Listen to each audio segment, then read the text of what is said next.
Bună ziua, dragii mei! Eu sunt Jamila, bine ați venit în bucătăria mea! Astăzi vom face împreună alu matar sau tocăniță indiană cu cartofi și mazăre, așa că haideți să vedem de ce ingrediente vom avea nevoie pentru a ne apuca de treabă. Pentru această rețetă vom avea nevoie de o ceapă tocată mărunt, 600 de grame de cartofi, 2 roșii decojite, 30 de grame de ghimbir, 3-4 căței de usturoi, 2 ardei iuți, 200 de grame de mazăre verde bio de la Bonduel, o jumătate de linguriță de chimion, o lingură de boia dulce, 3-4 linguri de ulei, o jumătate de legătură de pătrunjel, o linguriță de curcuma, jumătate de linguriță de garam masala și puțină sare. Pentru început, voi pune roșiile într-un mini robot de bucătărie, împreună cu usturoiul și ghimbirul și le voi mărunți foarte bine.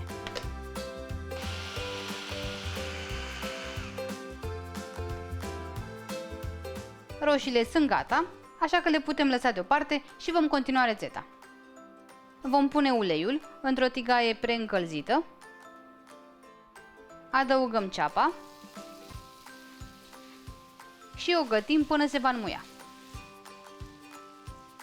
Când ceapa s-a înmuiat, putem adăuga condimentele, adică boiaua, curcuma, chimionul, garam masala, care este un amestec indian de condimente, și puțină sare. Amestecăm totul foarte bine. Gătim condimentele cam 30 de secunde și putem adăuga pasta din roșii, ghimbir și usturoi.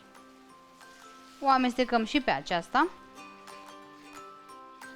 și mai fierbem totul cam 5 minute. După 5 minute voi adăuga ardei iuți întregi și cartofii.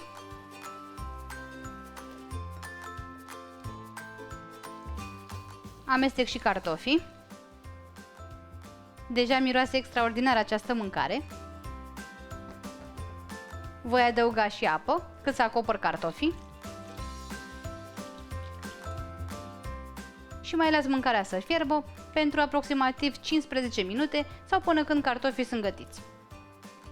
Cartofii au fiert, așa că putem adăuga și mazărea bio de la Bonduel, pe care am scurs-o de apă. Îmi place această mazăre pentru că este bio, deci nu este tratată cu nimic chimic și este foarte gustoasă. Amestec și las și mazărea să fiarbă pentru maxim 2 minute. După 2 minute voi opri focul, voi adăuga pătrunjelul, puteți pune și coriandru dacă vă place. Las mâncarea să se răcorească puțin, iar apoi o pot servi.